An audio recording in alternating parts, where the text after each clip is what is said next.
Boa tarde, caros colegas professores de língua portuguesa, professores coordenadores. Estamos mais uma vez aqui para ter uma conversinha com vocês sobre alguns encaminhamentos. Agora, o assunto é o diagnóstico para o sexto ano.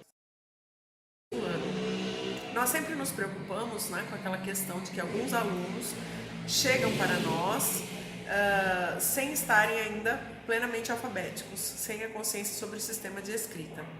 E nós precisamos descobrir aí quem são esses alunos, mapear estes alunos, para que a gente possa trabalhar devidamente com eles. Também precisamos verificar a questão da produção textual, que é importantíssima nesta fase de estudos. Então, nós vamos solicitar que vocês prestem bastante atenção nas instruções, tudo bem?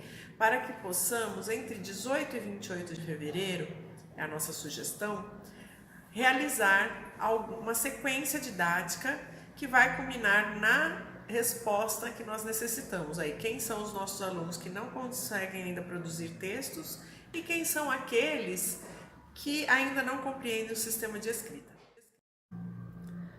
Então, um dos dispositivos que nós lançamos mão, para descobrirmos se as crianças têm problemas com o sistema de escrita, é a sondagem. A sondagem foi um dispositivo sugerido e estudado, experimentado pela Emília Ferreiro, e explicado no seu livro A Psicogênese da Língua Escrita, e ele vai nos conduzir ao reconhecimento de hipóteses de escrita em que esses alunos possam estar. Tá? Essas hipóteses, na maioria das vezes, elas não apresentam ainda aquela escrita convencional que nós estamos acostumados a ver com os nossos alunos. Tá? Então, por meio dessas hipóteses, nós vamos descobrir em que momento do desenvolvimento de reconhecimento e domínio da escrita os alunos estão, e desta maneira nós poderemos ajudá-los, ok?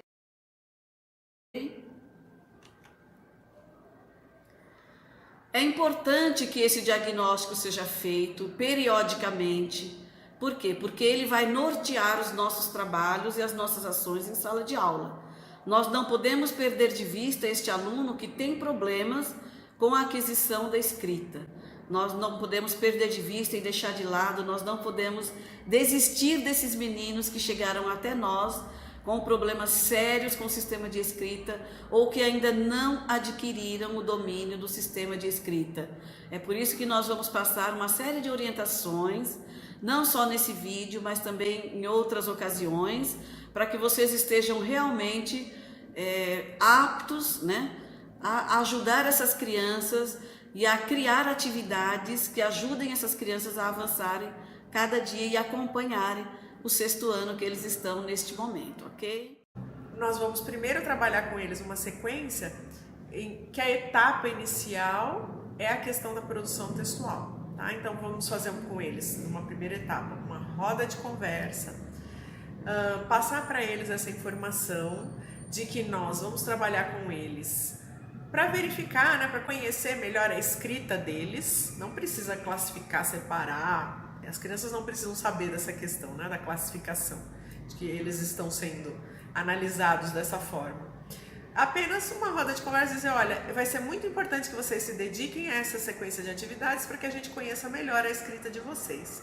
Nós já conhecemos um pouquinho agora com essas sequências iniciais que a Secretaria da Educação nos propôs, e agora vamos nos concentrar em alguns outros aspectos para ter detalhes das escritas de vocês. Depois dessa roda de conversa, você vai fazer o quê? Você vai ler um conto para essas crianças, tá? Que nós estamos sugerindo um conto intitulado O Homem e a Galinha, da Ruth Rocha. E vamos tomar alguns procedimentos também. Não vai simplesmente ler a história para eles e pedir para que eles façam a reescrita. Nós vamos ter todo um trabalho para que fixe a história, para que eles entendam essa história e consigam depois fazer a reescrita. Então nós vamos recuperar as unidades de ação da história com eles, nessa roda de conversa, trocando ideias, dialogando sobre esse enredo, tá certo? Em sequência, o professor pode ler novamente a história, O Homem e a Galinha é uma história bastante engraçada, tem uma sequência de episódios em que na verdade esse homem ele não reconhece as qualidades dessa galinha que bota o ovo de ouro, e aí o dia que ela vê o portão aberto e pode escapar, ela escapa. né? Porque afinal de contas, seu trabalho não está sendo devidamente reconhecido. A mulher do fazendeiro, que era mais esperta, ela alimenta bem essa galinha, mas o homem todo dia manda ela cortar uma coisa, né? Corta isso, corta aquilo. Não, essa galinha não tem direito, deixa ela só catando detritos lá no quintal. Então, não se trata assim uma galinha, né, pessoal? Precisa se dar o devido valor ao trabalho de cada um. E aí a galinha escapa. É um conto que nós escolhemos porque está bem propício para a faixa etária em questão. Eles vão achar tranquilo, provavelmente, mas é uma história muito bem escrita. Então, nós vamos pedir para que eles entendam bem essa sequência do que acontece nesse fazer desse fazendeiro que vai cortando as regalias ou as necessidades da galinha deixando de ser atendidas. Nós vamos propor que vocês façam, após essa roda de conversa inicial, esse primeiro contato com o texto, uma releitura com focalização. Então, o que é isso? Solicita aos alunos que releiam o conto da Ruth Rocha e marquem as palavras que eles considerem difíceis de escrever. Então, o olhar deles vai ser na grafia das palavras, para que eles, né, prestem atenção em como se escrevem as palavras. E o professor vai poder realizar com eles uma atividade em relação às estabilidades ortográficas, para que eles percebam, por exemplo, botou, ficou, as mesmas terminações, as desinências verbais. Quando você vê lá no texto tinha, galinha, dinheirão, o que faz esse NH? Você tem expressões coloquiais, vai que, o de comer, que o homem utiliza, que o fazendeiro utiliza. Então você vai percebendo que existem algumas regularidades ortográficas nesse texto e algumas maneiras de falar que os alunos vão prestar atenção para que depois eles tenham esse elemento em mente na hora da reescrita. Tudo bem? Na aula 2, né, nós vamos discutir com os alunos, né, os alunos a afirmação, né? Sabe-se que o texto acima é um conto, mas por quê? Quais são as características do conto? Né? Quais são as particularidades desse gênero conto?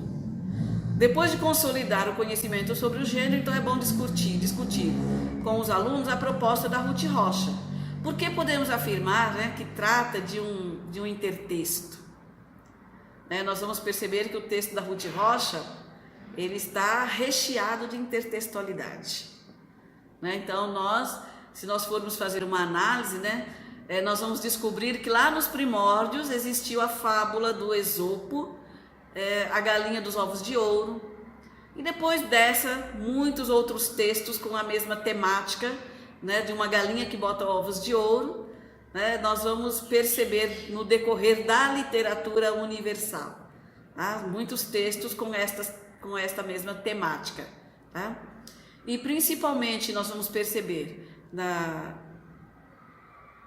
fábula do Esopo, a questão da moral da fábula, que é quem tudo quer, tudo perde.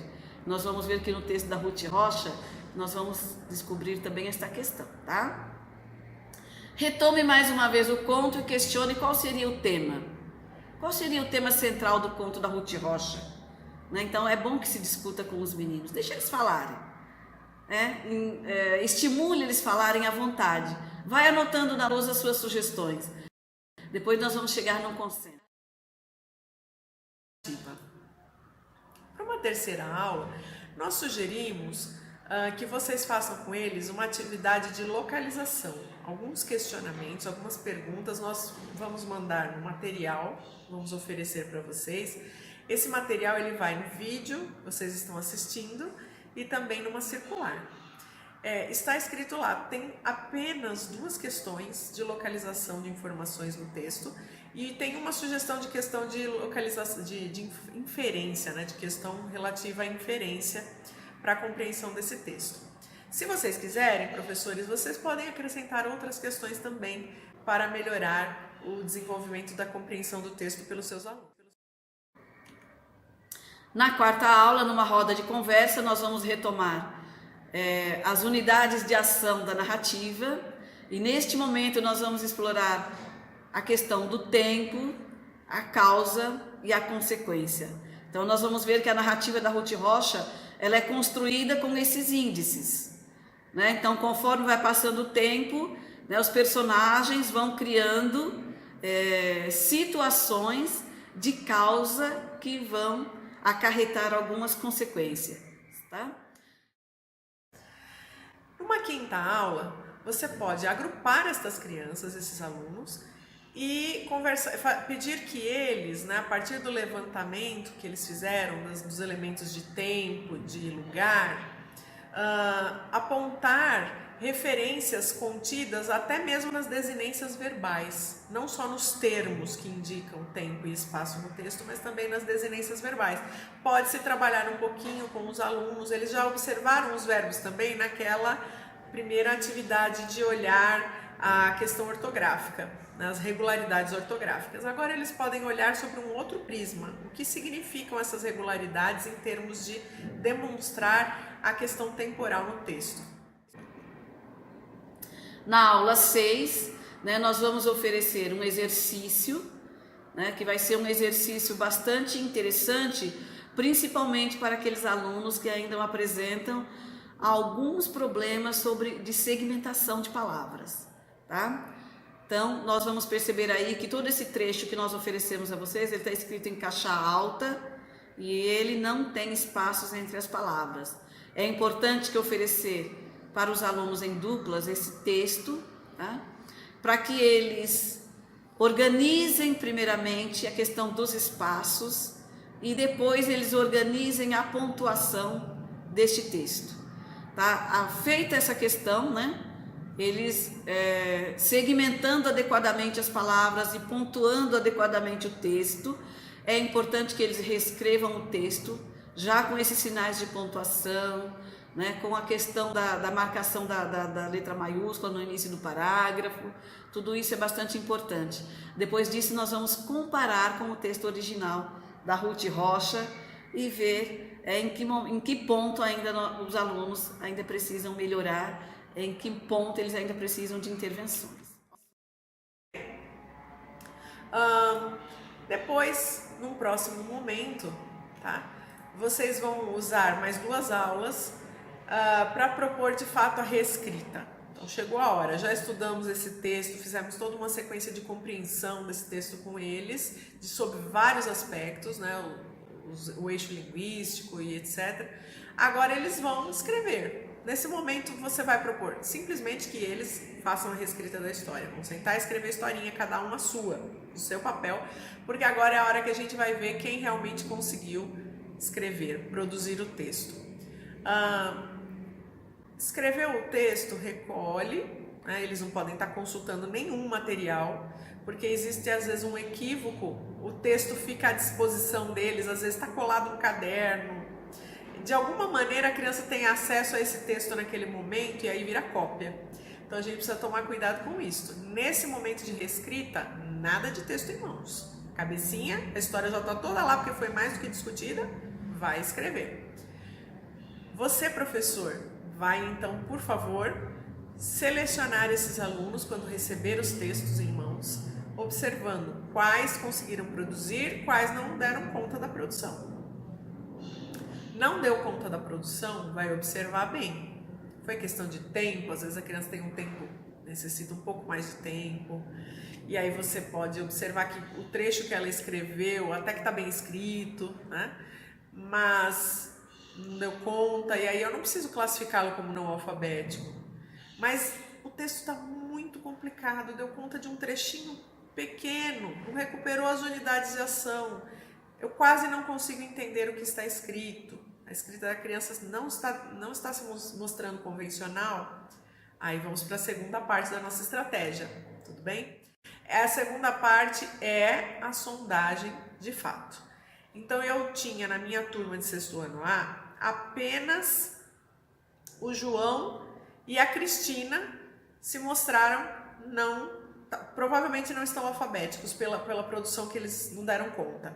Eu vou chamar esses meninos no dia seguinte, enquanto os outros estão fazendo as atividades deles, né? A gente inicia a aula com todos e tal, e passa a lição, e fala da lição, e explica. Vou chamar esses meninos num canto aqui comigo de lado e vamos aplicar a sondagem, tá certo?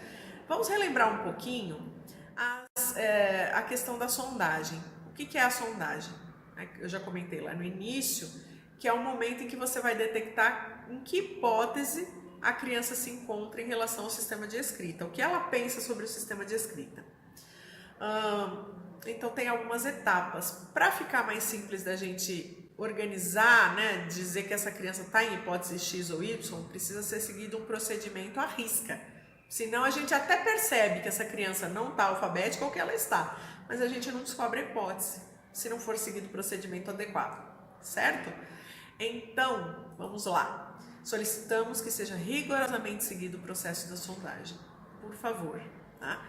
Caso não seja feito passo a passo, não terá validade para identificação de hipóteses. Então agora vamos propriamente dito para a aplicação da sondagem, né?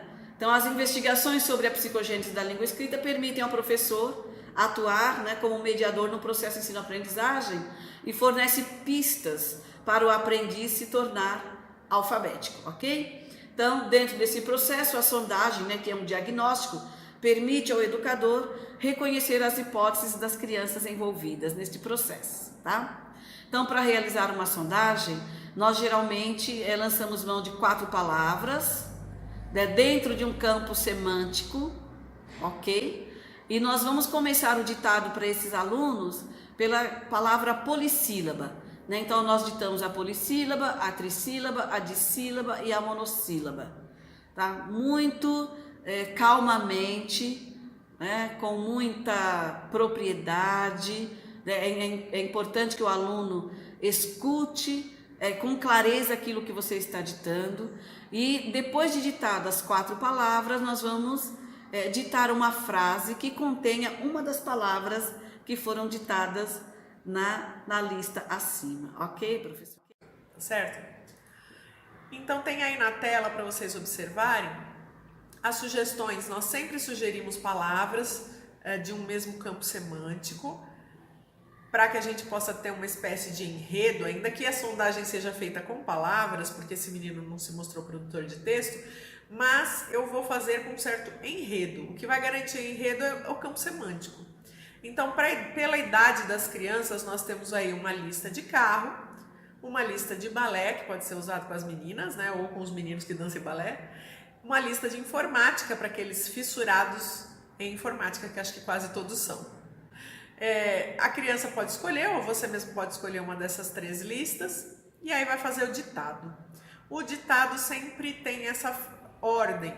Eu começo pela palavra polissílaba, eu converso um pouco com a criança sobre o campo semântico, aí eu falo para ela que ela vai precisar usar o espaço do papel, né, com a letra bastão de preferência, vai começar da polissílaba e ir até a monossílaba. Normalmente eles têm mais dificuldade com a monossílaba. Deu conta, vai escrever a frase. Assim que escreveu a polissílaba, já toma a leitura da criança, já pode tomar a leitura imediatamente para ficar um pouco mais tranquilo para ela saber o que ela escreveu. Se ela tem muita dificuldade, né? Se ela está numa hipótese, vamos supor, pré-silábica, talvez ela já não se lembre mais do que escreveu ao final do ditado. Então eu posso usar esse recurso de já. Ditou embreagem? Já pergunta. Aponta para mim e marca como se lê embreagem? Aí ele vai lá, embreagem, né? E você dita a palavra com naturalidade, mas a criança, quando vai ler, ela marca a sílaba que ela leu. Ela tem consciência desses pedacinhos ou não tem? É a primeira coisa que a gente vai observar. E assim vai. Então tem essas 3 sugestões aí na tela para vocês. Aqui só para a gente relembrar, porque na verdade esse vídeo está sendo passado para vários professores, então se você ainda não viu, se você ainda não tem ciência sobre isso, a gente vai informar rapidamente. Os professores de língua portuguesa já têm o costume de reconhecer as hipóteses por outras ocasiões que nós explicamos. Então vamos lá. Primeira hipótese, normalmente a criança ela é icônica, ela pensa a escrita da mesma forma que ela vê o objeto, então ela pensa que escrever é transportar o objeto para o papel, vai e desenha. A segunda hipótese que temos aí é a garatuja. A criança já teve um avanço, porque ela já percebe que a escrita não é mais o objeto direto desenhado no papel, tem uma representação, mas ela ainda não sabe qual é, então ela faz a garatuja. E a hipótese pré-silábica é um outro avanço no pensamento. A criança já sacou que não é representação em forma de desenho, a escrita não é o próprio objeto, a escrita é simbólica, a escrita também não é qualquer risco, ela tem símbolos próprios, de acordo com a língua, e aí ela já reconhece, olha, as letras. Ela já coloca lá um I, um H, um A, um O e um T, para escrever o quê? Foguete. Então ela ainda não sabe quais letras, ela não sabe quantas letras, mas ela sabe que são letras. As silábicas sem valor sonoro, você tem uma representação já quando a criança marca os pedacinhos. Então ela lê lá, foguete, mas o que ela escreveu? Então são as letras corretas, ela ainda não tem a representação sonora da palavra, ela ainda não sabe, ela não tem essa consciência de qual é o fonema que ela vai utilizar, qual fonema representa relacionado a cada letra. E aí ela coloca lá só porque sabe que são 3 pedacinhos. No segundo caso aí na tela, ela já é silábica com valor sonoro, porque ela usa 3 pedacinhos, olha lá, foguete, fogueti, porque normalmente a gente fala foguete. E aí ela confunde lá o G com o J e termina em I, porque era foguete. Então já tem uma consciência dos pedaços e do som, mas ainda não é precisa. E depois, em seguida, ela vai se apresentar silábica alfabética, ela já vai acrescentando mais letras. Ela percebe que para fazer cada pedacinho não precisa uma letra só, são mais letras. E aí ela vai acrescentando letras, porque ela vai despertando cada vez mais essa consciência de que som tem cada letra. E aí ela chega ali no que vocês estão vendo. É o FOGT. E depois ela fica alfabética, que é isso que nós queremos. Principalmente no segundo caso ali. O primeiro caso, ela está alfabética, mas ela ainda dá uma escorregada ortográfica. Ela escreve foguete, porque ela não sabe como faz esse G. E no segundo caso, ela está alfabética e já tem uma consciência ortográfica. Ela sabe, pelo menos neste caso, porque a gente sabe que a ortografia é um caso para a vida inteira. Vira e mexe a gente tem dúvida se é com 2 S, se é com C cedilha, se é com Z. Então, a gente tem uma questão com a ortografia para o resto da vida. Mas nestes casos mais regulares, ela já compreendeu como que eu faço o G. Certo, professores? Então, nem pretendia neste momento fazer uma explicação aprofundada sobre as hipóteses. Apenas que a gente retomasse para vocês conseguirem reconhecer na sondagem qual seria a hipótese dessa criança, assim, de uma maneira bem rápida e simples a gente falou para vocês. Então, nós ditamos essas palavras para os meninos, escolhemos lá o campo semântico, ditamos para o aluno, tá? Agora nós vamos pedir a ele, individualmente, que ele leia, a partir do momento que nós escrevemos as palavras, escreveu a primeira palavra, peça para ele que ele leia e marque cada pedaço daquela palavra. Depois ditamos a segunda palavra, peça para que ele faça a mesma coisa, leia a segunda palavra e ele mesmo marque os pedaços, que nós sabemos que são sílabas desta segunda palavra, tá? E por meio dessa interpretação, do aluno sobre a própria escrita, durante a leitura que ele realiza, nós poderemos fazer muitas análises e observar que ele estabelece, se ele estabelece ou não, relação entre o que ele escreveu e o que ele leu em voz alta. E muitas vezes nós vamos perceber que na hora da leitura, o aluno avança porque ele percebe que ele escreveu de maneira equivocada, ok?